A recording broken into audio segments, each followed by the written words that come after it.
Pernyataan masalah. Yang pertama, murid didapati lemah dalam penguasaan sistem dan aplikasi bahasa. Selain itu, tahap minat terhadap bahasa Melayu masih rendah. Murid juga cepat bosan dengan latihan berasaskan kaedah tradisional. Seterusnya, tahap pelibatan murid dalam PDPC adalah rendah dan kurang aktif. Objektif inovasi ini adalah untuk meningkatkan penguasaan sistem dan aplikasi bahasa secara kontekstual. Seterusnya, meningkatkan minat dan motivasi murid terhadap bahasa Melayu, menggalakkan pembelajaran kendiri melalui gamifikasi, dan meningkatkan pelibatan aktif murid dalam PDPC. Cara penggunaan. Permainan ini dimainkan secara individu, memerlukan peranti seperti komputer riba atau komputer meja. Kawalan permainan, tekan A dan D untuk bergerak ke hadapan dan ke belakang. Tekan E untuk menjawab soalan bagi meningkatkan tenaga dan memulihkan nyawa. Tekan atau tahan butang kiri tertikus untuk menyerang musuh. Tekan butang kanan tertikus untuk menggunakan kuasa khas apabila tenaga mencukupi.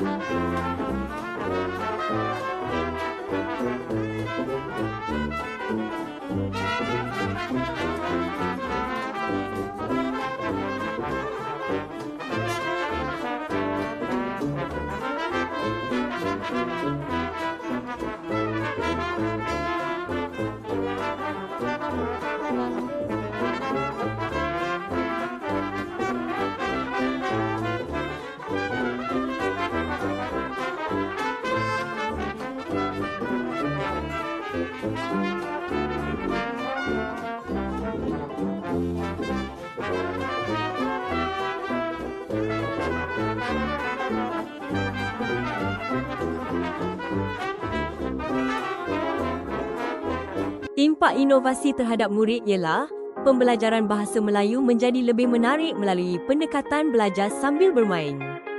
Selain itu, dapat meningkatkan minat dan motivasi murid terhadap subjek bahasa Melayu. Murid juga lebih aktif, fokus dan melibatkan diri secara langsung dalam PDPC sekaligus dapat membina keyakinan murid dalam menjawab soalan tata bahasa tanpa rasa takut. Akhir sekali, menggalakkan keupayaan melakukan pelbagai tugasan secara serentak seperti berfikir, bertindak dan membuat keputusan dalam permainan.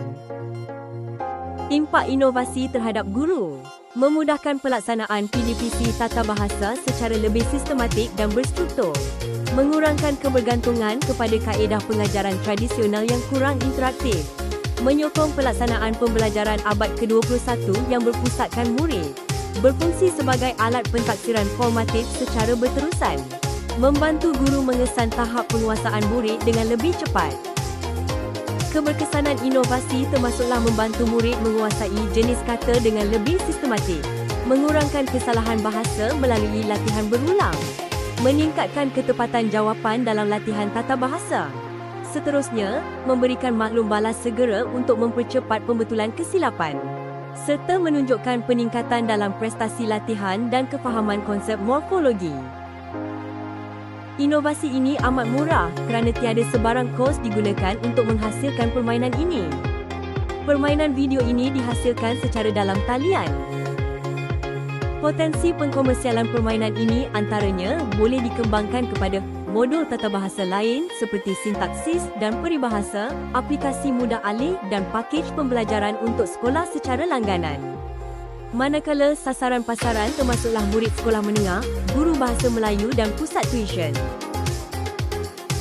Sebagai kesimpulan, inovasi peluru dan buku bukanlah sekadar permainan, tetapi satu pendekatan transformasi PDPC bahasa Melayu yang menjadikan pembelajaran lebih interaktif, bermakna dan berkesan dalam meningkatkan penguasaan bahasa murid.